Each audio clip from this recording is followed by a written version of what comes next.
diversificação na economia azul, importante talvez, tamalori estabilidade no hamosto rico fon, ba riqueza sireta si Timor-Leste niang consultor especialista em economia azul, Husi Portugal, Alfaro Sardinha faz experiência ba representante em instituição Sira e Timor-Leste, quando ba desenvolvimento e economia azul, nebe realiza a sala conferência Ministério Finanças Saitar Clarandili, quinta-feira ne consultor especialista em economia azul em Hateten, programa Economia Azul IDNE, iniciativa Husi Governo Timor-Leste, Husi Gabinete Fronteira Terrestre no Marítima.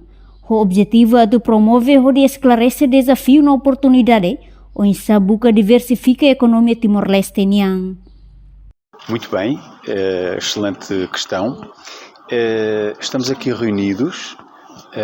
Este evento é uma iniciativa do Governo Timor-Leste, coordenada pelo Gabinete das Fronteiras Terrestres e Marítimas de Timor-Leste, e o grande objetivo é promover a economia azul, esclarecendo os seus desafios e as oportunidades, procurando encontrar caminhos para a diversificação económica em Timor-Leste. A diversificação económica é muito importante, traz estabilidade à nação no país e novas formas de riqueza. Essas riquezas já existem em Timor-Leste, são riquezas naturais que devem ser aproveitadas e permitirá criar um futuro mais sustentável para as atuais gerações e para as futuras gerações. Um planeta mais próspero, mais igual, com um ambiente mais saudável, um oceano também saudável. Eu considero, daquilo que eu estudei de Timor-Leste, é uma riqueza mundial.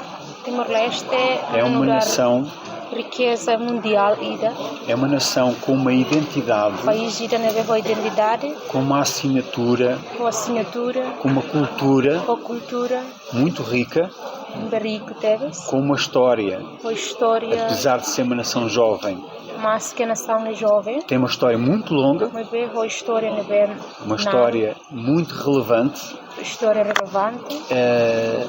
e nestas condições, com uma população crescente. Enquanto diversificação na economia azul, importante talvez, também valor e estabilidade mais nação, no hamoso rico fon, ba riqueza sira nebe e atasi Timor-Leste niang, hanesan riqueza natural, nebe ita precisa aproveita ni reconhece, Timor-Leste hanesan nação ida nebe, ho identidade cultural, nebe rico teve sua história naruk no relevante, mas que nação ne jovem, mas beho ambiente recurso natural, ho oceano nebe haleu ilha Timor-Leste, bela diversifica dia kliutang. Reportagem ne Fifanya de Carvalho, Televisão Timor-Post. Janela informação ba emogoto.